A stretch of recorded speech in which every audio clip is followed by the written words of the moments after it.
হংকংকে 7 উইকেটে হারিয়ে এশিয়া কাপের শুভ সূচনা বাংলাদেশের। আবুধাবিতে এদিন টস হেরে ব্যাট করতে নেমে 144 রানের সংগ্রহ পায় হংকং। লক্ষ্য তাড়া করতে নেমে লিটন করেন 50, তাতেই 14 বল হাতে রেখে সহজ জয় পায় বাংলাদেশ। বিস্তারিত রাফি আমিনের রিপোর্টে।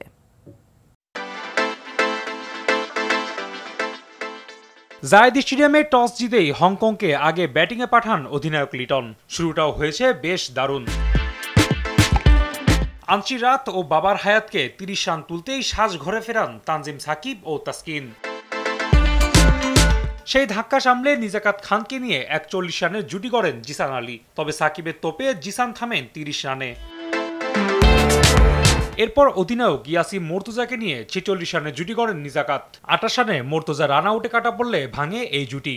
এরপর 42 রান করা নিজাকাতকে ক্যাচের ফাঁদে ফেলেন রিশাদ। সবশেষ 7 উইকেটে 143 রানের পুঁজি পায় দলটি। তাসকিন, সাকিব ও রিশাদ শিকার করেন 2টি করে উইকেট। লক্ষ্যতারায় শুরুটা দারুণ হলেও দি ওপেনার তানজিদ তামিম ও পারভেজ ইমন বড় জুটি করতে ব্যর্থ হন। তাতে 47 রানেই 2 উইকেট হারায় টাইগাররা।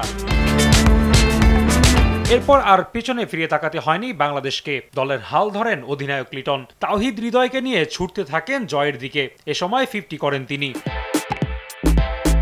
তবে জয় থেকে মাত্র 2 রান দূরে থাকার সময় আতিক ইকবালের শিকার হন লিটন। ফেরেন 59 রানের ইনিংস খেলে। বাকি কাজটা সেরেছেন 35 রানে অপরাজিত থাকা হৃদয়। দলের জয় নিশ্চিত করেই মাঠ ছাড়েন তিনি। রাফি আমিন, RTV।